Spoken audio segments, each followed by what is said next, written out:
नमस्कार. MPSC study या चॅनलवर आपल्या सर्वांचं स्वागत आहे. तर आज आपण व्याकरणातील एक महत्त्वाचा टॉपिक बघणार आहोत, तो म्हणजे संधी. तर संधी म्हणजे काय? तर संधी म्हणजे जोडणी. यात आपल्याला संधीचे मुख्य 3 प्रकार पडतात, ते बघायचे आहेत. पहिला प्रकार आहे स्वरसंधी, दुसरा आहे व्यंजन संधी आणि तिसरा प्रकार आहे विसर्ग संधी. ते आपण समोर विस्तारात बघणारच आहोत, परंतु पहिल्यांदा संधी म्हणजे नेमकं काय हे एकदा व्यवस्थित आपण बघून घेऊयात. तर संधीचा शब्दशः अर्थ होतो जोडणी. तर इथे आपण नेमकं काय जोडणार आहोत?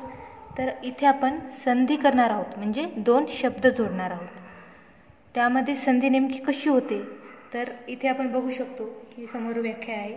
पहिल्या शब्दातील शेवटचा वर्ण व दुसऱ्या शब्दातील पहिला वर्ण एकमेकात मिसळून त्या 2 वर्णांबद्दल एकच वर्ण तयार होतो, त्याला संधी म्हणतात. तर इथे आपण एक उदाहरण घेतलेलं आहे. इथे आपण 2 शब्द घेतलेले आहेत, लघु आणि उत्तरी. तर या 2 शब्दांची इथे संधी केलेली आहे आणि संधी होऊन लघुत्तरी हा शब्द आपल्याला भेटलेला आहे. तर मग ही संधी नेमकी कशी झालेली आहे?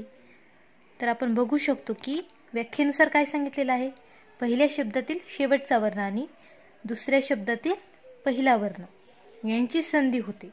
मग याच्यामध्ये पहिल्या शब्दातील शेवटचा वर्ण काय आहे? तर शेवटचा शब्द आहे घु.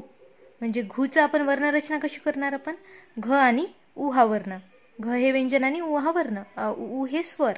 आणि दुसऱ्या शब्दातील पहिला वर्ण आहे उ. हा स्वरच असल्यामुळे इथे आपल्याला फोड करत बसायची त्याची गरज नाही. म्हणजे पहिल्या शब्दातील शेवटचा वर्ण आणि दुसऱ्या शब्दातील पहिला वर्ण या दोघांची संधी होऊन हा आपल्याला या दोघांसाठी एक वर्ण भेटलेला आहे, यांची संधी होऊन. अजून एक उदाहरण घेतलेलं आहे. महिला आणि आश्रम या 2 शब्दांची संधी होऊन महिलाश्रम हा शब्द आपल्याला भेटलेला आहे. तर ही संधी झालेली आहे पहिल्या शब्दातील शेवटचा वर्ण आ आणि दुसऱ्या शब्दातील पहिला वर्ण देखील आ आहे आणि यांची संधी होऊन आपल्याला आ हा वर्ण भेटलेला आहे आणि शब्द झालेला आहे महिलाश्रम. तर संधीचा आपण पहिला प्रकार बघणार आहोत आता, तो आहे स्वरसंधी. तर स्वरसंधी म्हणजे नेमकं काय? संधी म्हणजे आपण बघितलं की 2 वर्णांची इथे संधी होते, पण जेव्हा ते दोन्ही वर्ण म्हणजे पहिल्या शब्दातील शेवटचा वर्ण आणि दुसऱ्या शब्दातील पहिला वर्ण हे दोन्ही वर्ण जेव्हा स्वर असतील तेव्हा त्याला आपण स्वरसंधी असं म्हणतो. म्हणजेच आपण स्वरसंधीला असं सुद्धा लिहू शकतो की स्वरसंधी म्हणजे स्वर आणि स्वर यांची संधी होय. स्वरसंधीतील पहिला नियम आहे सजातीय स्वर संधी, त्यालाच दीर्घत्व संधी असं सुद्धा म्हणतात. ऱ्हस्व किंवा दीर्घ स्वरापुढे तोच स्वर ऱ्हस्व किंवा दीर्घ आला असेल, म्हणजे 2 सजातीय स्वर लागोपाठ आले असतील, तर त्या दोन्ही वर्णांबद्दल म्हणजे या दोन्ही स्वरांबद्दल त्याच जातीतील एक दीर्घ स्वर आपल्याला भेटतो, याला म्हणतात दीर्घत्व संधी. आता तुम्हाला नाव हे दीर्घत्व संधी का भेटलं असेल हे लक्षात आलं असेल, कारण आपल्याला दरवेळेस दीर्घ स्वर मिळतो म्हणून दीर्घत्व संधी म्हणतात. आणि सजातीय स्वरसंधी का म्हणतात? तर हे दोन्ही ज्या वर्णांची आपल्याला संधी होणार आहे ते 2 स्वर जे आहेत ते सजातीय असतील, त्याच्यामुळे याला म्हणतात सजातीय स्वरसंधी. आपण आता त्याची उदाहरण बघून घेऊयात. तर पहिलं आपण उदाहरण घेतलेलं आहे सूर्य आणि अस्त या 2 शब्दांची संधी होऊन आपल्याला शब्द भेटलेला आहे सूर्यास्त. तर ही संधी कशी होते? तर पहिल्या शब्दातील शेवटचा वर्ण हा आहे अ, इथे आपण घेतलेला आहे, आणि त्या दुसऱ्या शब्दातील पहिला वर्ण म्हणजे त्याची ज्या वर्णासोबत संधी होत आहे तो वर्ण देखील आहे अ. म्हणजे हे दोन्ही वर्ण समान आहेत आणि त्या 2 वर्णांची संधी होऊन आपल्याला स्वर भेटलेला आहे आ, म्हणजे याच जातीतील दीर्घ स्वर भेटलेला आहे आ आणि शब्द तयार झालेला आहे सूर्यास्त. दुसरे उदाहरण त्याचप्रमाणे आहे. गिरी आणि ईश या 2 शब्दांची संधी होऊन शब्द भेटलेला आहे गिरीश. पहिल्या शब्दातील शेवटचा वर्ण आहे ऱ्हस्व-ई आणि त्या समोरील ज्याच्यासोबत त्याची संधी होत आहे तो स्वर आहे दीर्घ-ई, म्हणजे ऱ्हस्व स्वरासमोर तोच स्वर हा दीर्घ रूपातील आहे, सजातीय स्वर आहे आणि त्याच्या संधी होऊन आपल्याला दीर्घ स्वर भेटतो त्याच जातीतील. नंतरचा शब्द आहे गुरु आणि उपदेश. तर पहिल्या शब्दातील शेवटचा वर्ण आहे ऱ्हस्व-उ आणि दुसऱ्या शब्दातील पहिला वर्ण देखील ऱ्हस्व-उ आहे आणि त्यांची संधी होऊन भेटतो आपल्याला दीर्घ-उ, म्हणजे दीर्घ स्वर भेटतो आणि शब्द तयार भेटतो आपल्याला गुरुपदेश. अजून एक आपण उदाहरण घेऊया. विद्या आणि अर्थी या दोन शब्दांचं जर आपण बघितलं तर शेवटचा, पहिल्या शब्दातील शेवटचा वर्ण आहे आ, म्हणजे इथे आपल्याला दीर्घस्वर आलेला आहे. आणि त्याच्या समोर त्याच जातीतील ऱ्हस्व स्वर म्हणजे सजातीय स्वर भेटलेला आहे अ.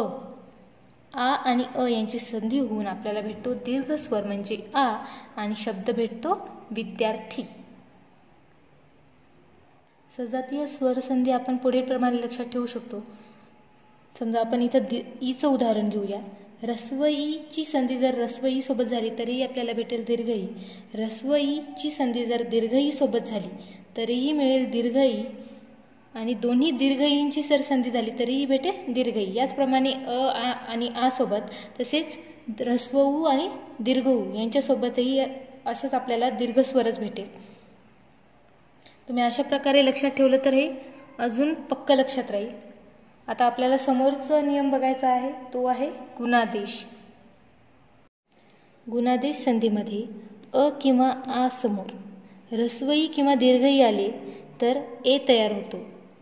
उ किंवा दीर्घ ऊ आले तर ओ तयार होतो आणि रू जर आले तर अर तयार होऊन संधी होते. यालाच म्हणतात गुणादेश संधी. संस्कृतमध्ये गुण म्हणजे बदल होणे. तर इथे आपण बघू शकतो की हे दोन स्वर भेटून एक नवीन स्वर म्हणजे बदलून स्वर येतो, त्याच्यामुळे याला म्हणतात गुणादेश संधी. तर आपण काही उदाहरणे बघूयात.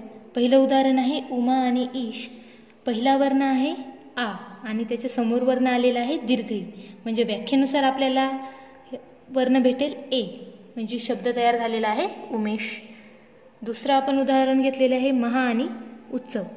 तर हे दोन शब्दांपासून शब्द तयार होतो महोत्सव. तर तो कसा, तर पहिल्या शब्दातील शेवटचा वर्ण आहे आ आणि त्याच्या समोरील वर्ण ज्यांच्यासोबत संधी होते तो आहे उ, म्हणजे आपल्याला वर्ण भेटतो ओ, त्याच्यामुळे शब्द तयार होतो महोत्सव. प्रमाणे तिसरं उदाहरण बघूया. महा आणि ऋषी हे दोन शब्द घेतलेले आहेत. शेवटचा वर्ण आहे आ आणि त्याच्या समोरील ज्याच्यासोबत त्याची संधी होणार आहे तो वर्ण आहे रू, म्हणजे आपल्याला भेटतो अर, म्हणजे महाऋषीपासून इथे आपल्याला महर्षी हा शब्द भेटतो. तर आज आपण स्वरसंधीमधील दीर्घत्व संधी आणि गुणादेश संधी बघितलेली आहे. तर समोरील नियम आपण पुढच्या व्हिडिओमध्ये बघूयात. धन्यवाद.